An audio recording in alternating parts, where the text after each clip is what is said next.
უკვე რახანია გვესმის პროტესტის ხმა ქალაქ ჭიათურიდან. ქალაქი დახურისპირასაა, არ შემშლია და არ ვაჭარბებ, ქალაქია დახურისპირას და არა მანგანუმის მოპოვების შახტები თუ კარიერები. დამოუკიდებელი საქართველოს ისტორიის ერთი დიდი და ვრცელი თავი სწორედ ამ წარმოებას და მის თავს გადამხდარ ამბებს შეიძლება ეკავოს. იმდენად ჩვენი სახელმწიფო სისტემის მთელი სიმახინჯე და ღრმა კორუფცია ჩანს აქ. დამოუკიდებლობის მოპოვებიდან უკვე 3 ისეთი ხელისუფლება გამოიცვალეთ, რომელიც ქვეყანას კარგახანს მართავდა. სამივე ამ ხელისუფლების დროს ბევრი რამ იცვლებოდა, მაგრამ ჭიათურის ამბავი შეუცვლელი დარჩა. მანგანუმის მოპოვებას დიდი რაოდენობით ელექტროენერგია სჭირდება, ასევე საჭიროა ქარხანა, რომელიც მას გასაყიდად ვარგის ნედლეულად აქცევს. შესაბამისად, შევარდნაძის დროიდან 3 ობიექტი ერთ დიდ საწარმოო სისტემა ჩამოყალიბდა. ვარციხე-ჰესში მოპოვებული ელექტროენერგიით ჭიათურაში მანგანუმს მოიპოვებთ, რომელსაც ზესტაფონის ფეროშენადრომების ქარხანა ამუშავებს. ეს ასე იყო აქამდე. ეს გაერთიანება საშუალებას იძლეოდა ზესტაფონის მოგების მაღალი მარჟით, თავად მანგანუმის მოპოვების ერთგვარი სუბსიდირება მომხდარიყო ჭიათურაში, როცა მსოფლიო ბაზარზე ფასები ვარდებოდა, რათა ათასობით ადამიანი უმუშევარი არ დარჩენილიყო. შევარდნაძის დროიდანვე ამ საწარმოს მფლობელი შავი ზღვის რეგიონში მანგანუმის ერთ-ერთი მსხვილი მომპოვებელი და დამუშავებელი იგორ კალამოისკი იყო. ეს ქართული პრივატიზაციის მწვერვალი იყო. ეს 3 კომპანია ერთად ქართული სტანდარტით ასტრონომიულ თანხად გაიყიდა. კალამოისკის საწარმოებს შორის ეს ჩვენი საწარმოო კონგლომერატი მცირე ადგილს იკავებდა და მას რამე განსაკუთრებული ინტერესი არც ჰქონია. აი აქ სცენაზე უკვე ერთი ქართველი შემოდის. საქმოსანი გიორგი კაპანაძე, ეგრეთ წოდებული რიჟა.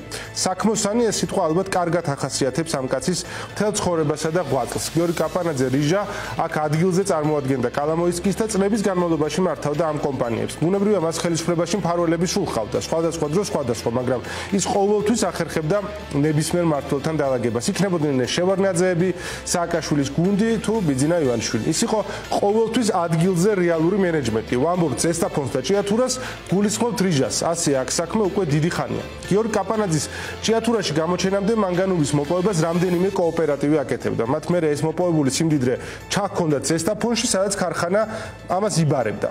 კაპანაძემ ამ ცალ-ცალკე არსებული კოოპერატივების არსებობა გახადა უბრალოდ შეუძლებელი, რადგან ზესტაფონსაც ის მართავდა. ის ხვედდა, ვის მანგანუმს ჩაიბარებდა და ვისაც არა. ის თუ იბარებდა თქვათ 1 ლარად, შემდეგ თავისავე ქარხანას აბარებინებდა 2 ლარად.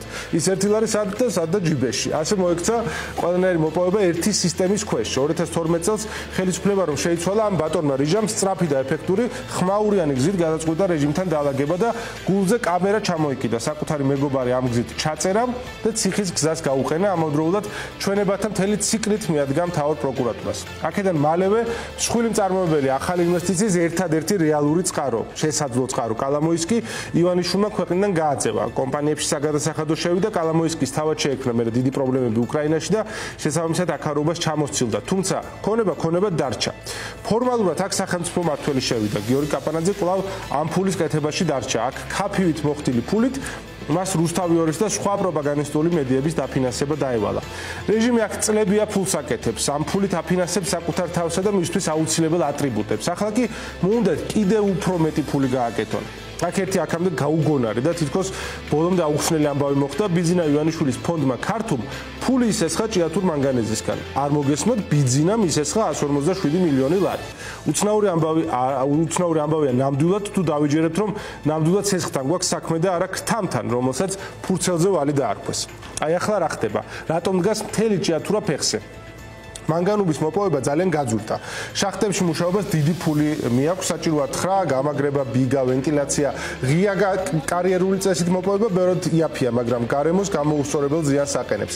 თან კარიერების ადგილზე რეაბილიტაციაზე არავის ზრუნავს. ახლა ამ მთელი სისტემისთვის ბევრად უფრო მოსახერხებელია ნედლეული თავად მანგანუმი უცხოეთიდან შემოიტანონ და ზესტაფონში ისე გადაამუშავონ. ელექტროენერგია ვარციხე-ჰესიდან ისედაც აქვთ.